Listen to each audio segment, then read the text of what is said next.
Assalamualaikum warahmatullahi wabarakatuh. Di video kali ini kita akan membahas tentang troubleshoot multi area OSPF v2 dan kita akan membacakan dulu skenarionya, yaitu a large organization has recently decided to change the network from single area OSPF v2 to multi area OSPF v2. As a result, the network is no longer functioning correctly and communication through much of the network has failed. As a network administrator, you must troubleshoot the problem, fix the multi-area OSPF v2 implementation, and restore communication throughout the network. To do this, you are given the addressing table above, showing all of the routers in the network, including their interface IP addresses and subnet masks. You are told that in area 1, communication to the 192.168.4.124 network is down and that router R2 is unable to form an OSPF feed and adjacency with router R1. In area 2, communication to the 172.168.164.27 and 172.16.1.96.24 network has been lost and router R4 is unable to form an adjacency area null is behaving as expected. So langsung kita ke part 1, yaitu use show commands to troubleshoot OSPF v2 area 1. Langkah yang pertama yaitu check the router configuration in area 1. Because R2 is not forming an adjacency with R1, console into R2 and check its interface IP address configuration and its multi-area OSPF v2 configuration. Use the show running config command to view the configuration. Kita buka ke bagian R yang kedua.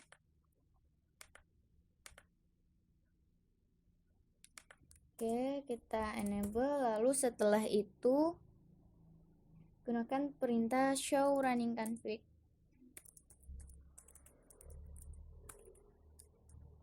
Running config. Oke.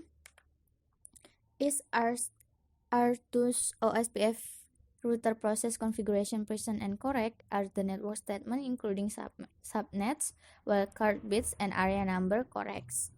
Kita lihat ke bawah.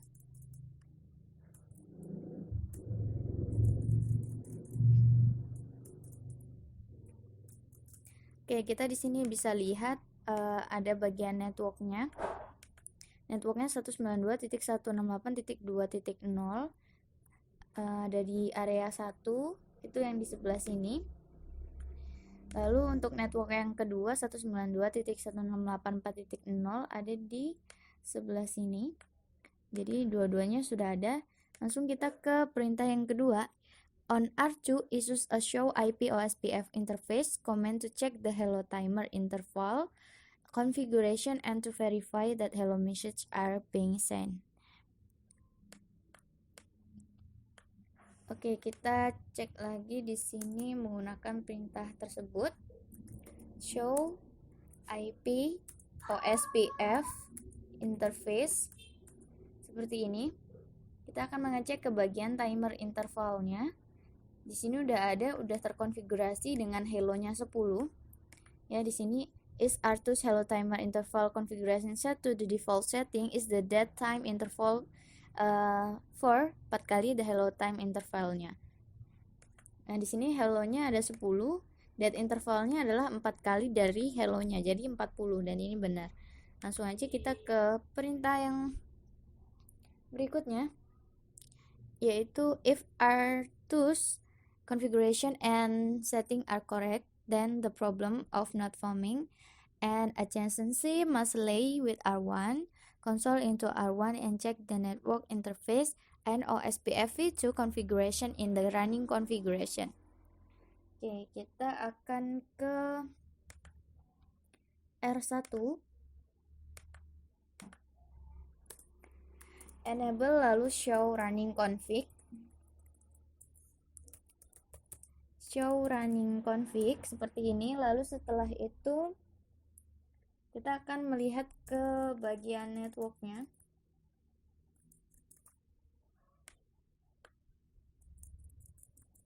Oke ya, di sini are the R1 network interface configured correctly? Is there a problem in the R1 OSPF2 routing process configuration that would cause an adjacency failure?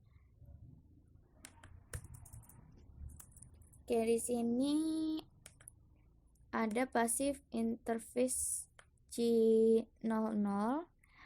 Jadi nanti kita akan membenarkan yang di situ ya, kita akan menghapus dengan perintah yang ada di sini. Langsung aja kita lakukan konfigurasinya. Configure terminal. Lalu setelah itu router OSPF1. Kemudian kita akan menghapus no passive interface C0/0 seperti ini. Oke, jika sudah, kita akan langsung lanjut ke step yang kedua, yaitu check the router configuration in area 2. Tadi itu udah ada di area pertama. Sekarang kita ke area 2. Because it was reported that the network has lost contact with the area 2 subnets 172.16.1.64/24 dan 172.16.1.96/24. Verify this at the area 2 border router using the show IP route command. Oke, kita buka ke ABR2, enable, lalu show IP route.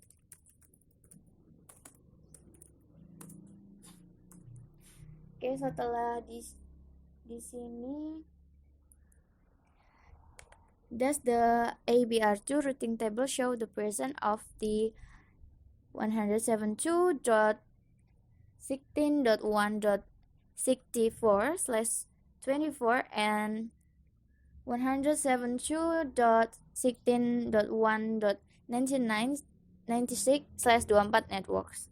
Jadi di sini ini adanya di sini 172.16.1.32, 172.16.1.33.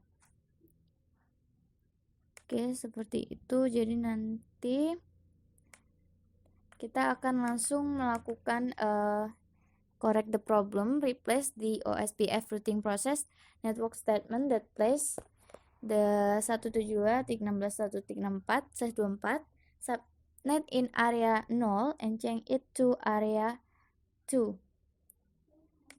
Oke. Setelah ini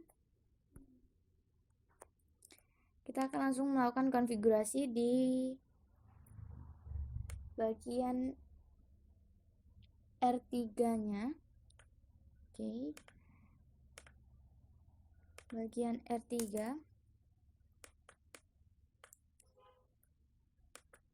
Enable. Lalu setelah itu configure terminal. Kemudian router OSPF1.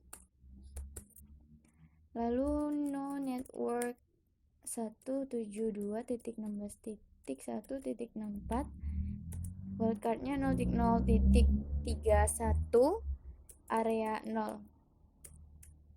Kita akan menghapus ini lalu mengganti dengan jaringan yang diminta, network 172.16.1.64, wildcardnya 0.0.0.31 area 2. Oke, seperti ini. It appears that R3 is missing the OSPF2 in area 192.168.0/21 summary route. To solve this problem completely, remove the OSPF2 routing process from router R3 and then re-add it. Setelah itu kita configure terminal, no router OSPF1. Setelah itu router OSPF1. Kemudian adalah router ID-nya 3.3.3. Lalu networknya Networknya adalah 172.16.1.32. Wildcardnya 0.0.0.31, areanya 0. Lalu setelah itu network 172.16.1.64, wildcardnya 0.0.31, areanya adalah 2. Oh, I'm sorry, yang tadi yang pertama areanya adalah 2. Ini areanya 2. Lalu yang ini juga areanya 2. Oke. Areanya 2. 172.1.16.1.64. Seperti ini, wildcardnya tetap sama, lalu ada di area kedua. Oke, seperti ini. Udah selesai, udah completion semuanya, udah 100. Demikianlah cara troubleshoot di multi area OSPF V2. Sekian, wassalamualaikum warahmatullahi wabarakatuh.